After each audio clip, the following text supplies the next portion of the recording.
All right, guys, welcome to day 3 of group coaching week.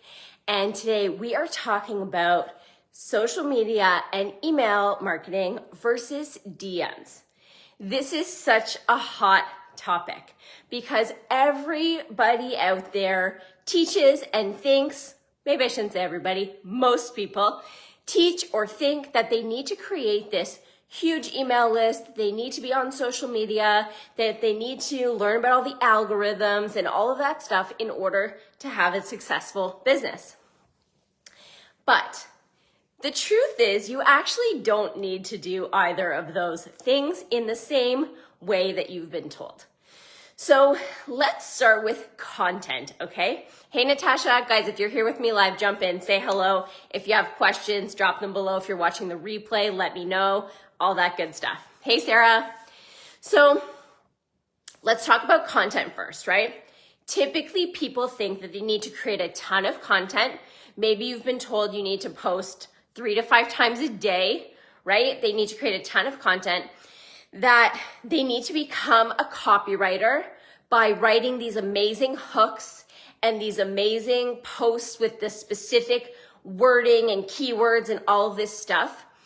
And typically we're told that this is the way to get engagement and to get people to start talking to you and reacting to you and all that stuff.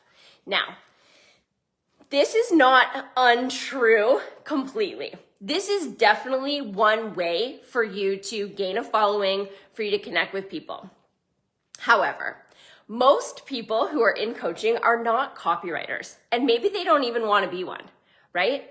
And so even though sales is such an amazing skill and learning how to write copy is such an amazing skill, I'm not saying not to do it ever. But what I am saying is until you are getting to your baseline monthly revenue goal, you actually don't need to do that stuff. And in my opinion, it's actually wasting more time. So instead of posting 3 to 5 times a day and trying to figure out how to be a copywriter and creating the best hook and creating content that the algorithm is going to pick up and all that stuff, I think what we want to do is switch this over, right? And let's use content in a different way. So instead of writing a million posts and waiting for the algorithm to work and for people to engage with us, what I prefer to do is use our content to create conversations. So I never, ever, ever think about the algorithm. I do not care about the algorithm. And for those of you guys who know, you know that I am not on Instagram. I'm only on Facebook. And actually this year we just launched our YouTube channel. So the thing here is instead of focusing on trying to be a copywriter and writing the best hooks and all that stuff, what I'm focusing on is just being me, right? Being my true, authentic self, talking about the things that matter, talking about the things that make a difference, right? And I'm not worrying about if I've written the copy properly, okay? So instead, what I'm doing is creating content that gives me a reason to talk to my audience, where I am actually starting those conversations, right? I'm not sitting around waiting for people to come to me, hoping that they see my content. You guys go into your Facebook groups and you can tell 10 people have seen your post and you have, 500, 1,000 people in your group, right? So the visibility organically is not great. This isn't a secret, right? We know this. And so we can't just keep posting and hoping that the algorithm is going to eventually pick things up. So when you guys go into your groups and you think to yourself, I have no engagement, nobody's seeing my videos, no one's watching me live, no one's seeing the posts that I'm putting up, you're right. They're not seeing them, right? And so in order for us to get around that, instead of us trying to become copywriters, we're going to actually create posts that give us a reason to engage with our people, right? So this could be something like what I call a check-in post, for example. So it may be, hey, what's your biggest goal for February? Or maybe it's, what was your biggest win this week? What are you the most proud of? Right? What kind of business are you running? Who do you serve? So it might be just asking questions about the people inside of your group. So that would be one way to create reasons for them to engage with you. It might also be something like, hey, I call this a big post, and you guys see this in my group all the time, where it's like, hey, I've created this brand new training, or I've created this brand new guide or checklist or whatever it is. Here's what it's going to help you with. Who wants it? And I'm letting people jump in and say, I want it, I want it, I want it, right? And that is also asking for engagement. So what happens is, if there isn't a ton of engagement, I don't sit there and panic about it and go, oh my God, only one person replied and da-da-da. Forget that. I'm not doing that. What I'm doing is going into the DMs and sending people a message that says, hey, I'm opening up 5 free calls. If you're interested, let me know. I posted about it the other day and I wanted to make sure you saw it, right?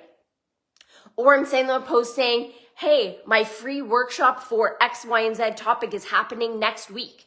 I'd love for you to come. I posted inside the Facebook group. I wanted to make sure you didn't miss it, right? So I'm not sitting around waiting for people to engage with me. I'm not sitting around hoping and crossing my fingers that the algorithm's gonna work. We can't do that. So yes, as you grow and when you become Amy Porterfield, cool, you can post and your posts are, copywritten and the whole thing, and you're going to get engagement and you're maybe not going to be reaching out. But until you get to your actual goal, even that first one, whether it's 3K a month, 5K, 8K, 10K, whatever, until you get to that goal, you need to put in the effort to talk to your people to make sure they're getting the value that you're putting inside of your group instead of sitting around waiting and hoping that they're going to see it. Okay?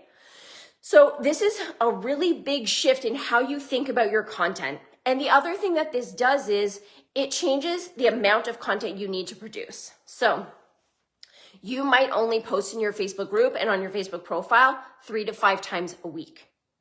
And it's totally fine. And instead of trying to write all this copy and create all these images and spend your time in Canva, which if you're anything like me, you hate that.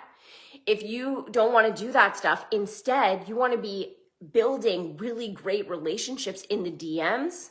This is a really amazing way to do that. And when you go into the DMs, you're not going in to sell stuff. You're not going in to be pitchy and salesy and sleazy and all that, right? You're going in saying, hey, I have this really huge value add for you.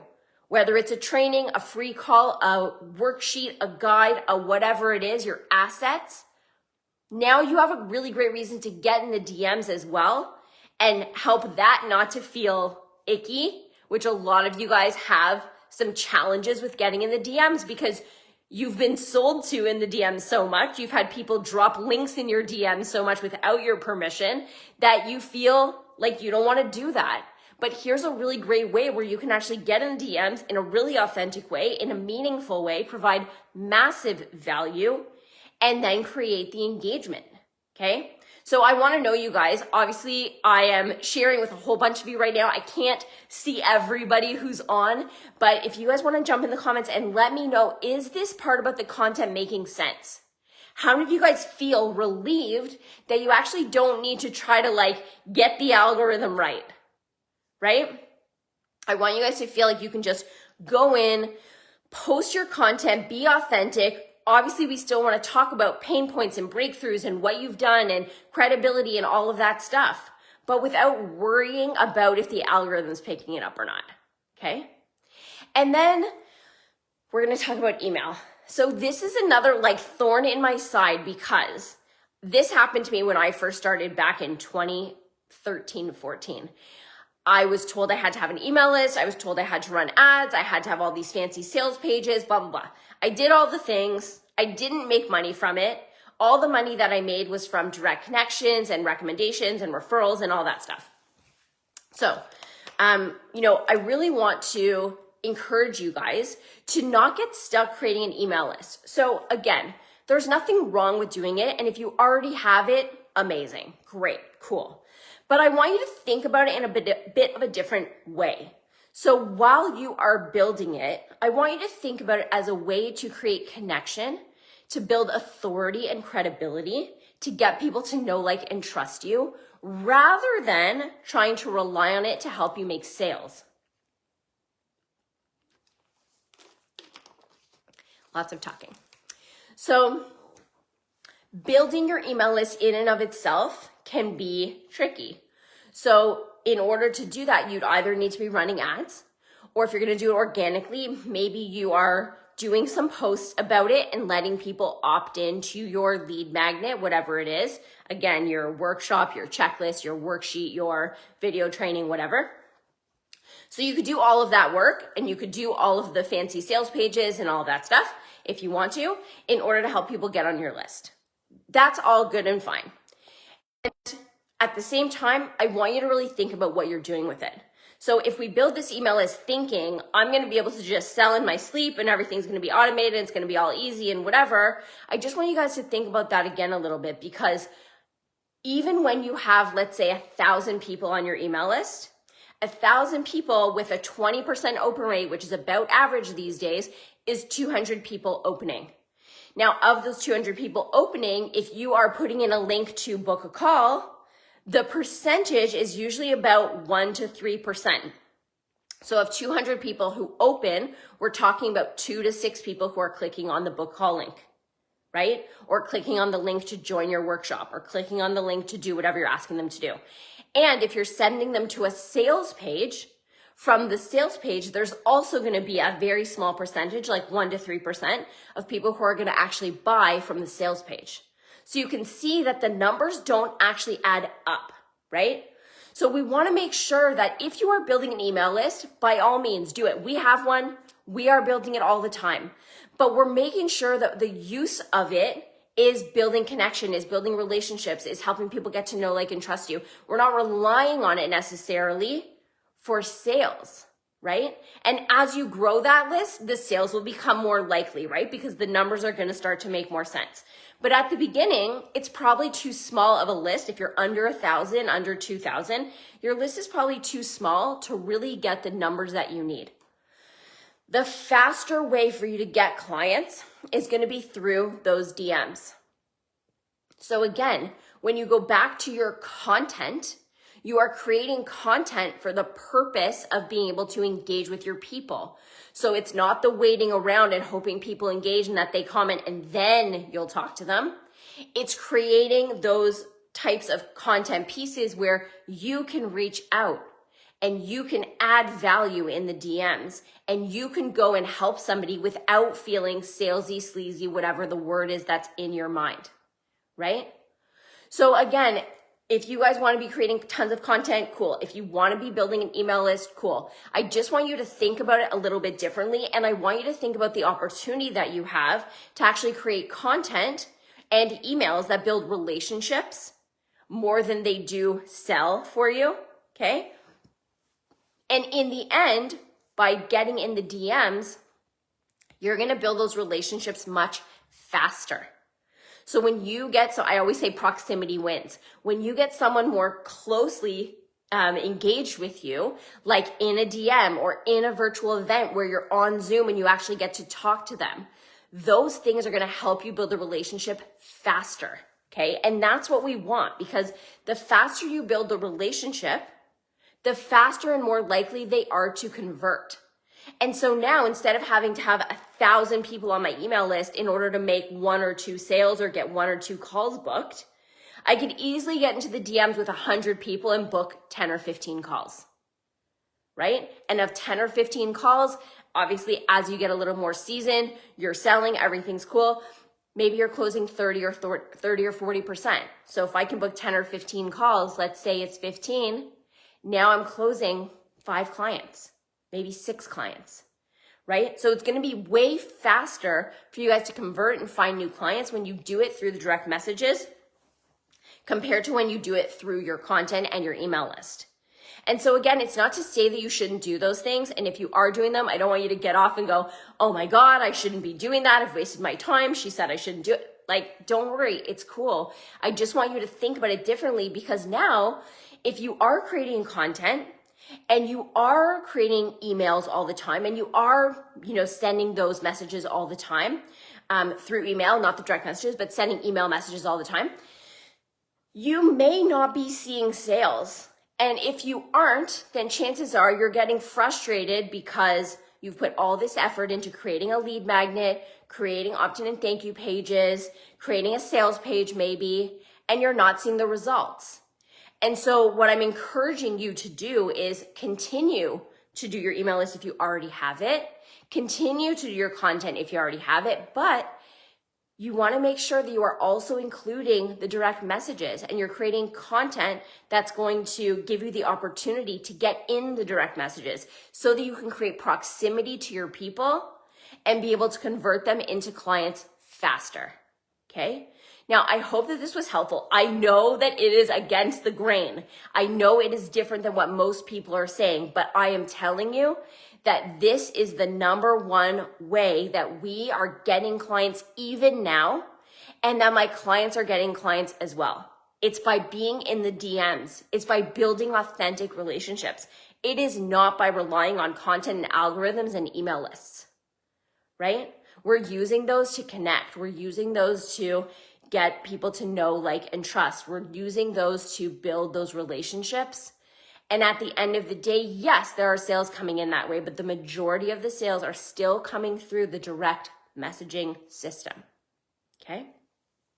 So if you guys have questions about any of this stuff, I am hoping when I get off here and I go and look at all the comments that there are a whole bunch of them.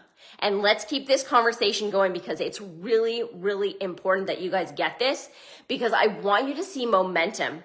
I want to see you guys win. I want to see you get clients quickly. What I don't want for you is to see you spend all this time trying to figure out copywriting and design and tech and getting stuck doing this lead magnet and opt-in and thank you page and email sequences and automation and all of that just to find out that the percentage of people who are going to convert from 1,000 is like 1 or less, right? I want you guys to understand what you're doing and the choices that you're making. And all of them are cool. We just need to make sure we have the right expectations to go with them. Okay? All right, you guys, this is it for today. This is a big one. So again, if you have questions or anything you want to talk about, you can drop them in the comments below. You can send me a DM. And tomorrow I'm going to be back again at 10 o'clock a.m. Eastern with day 4. Have an amazing day, and we'll see you then.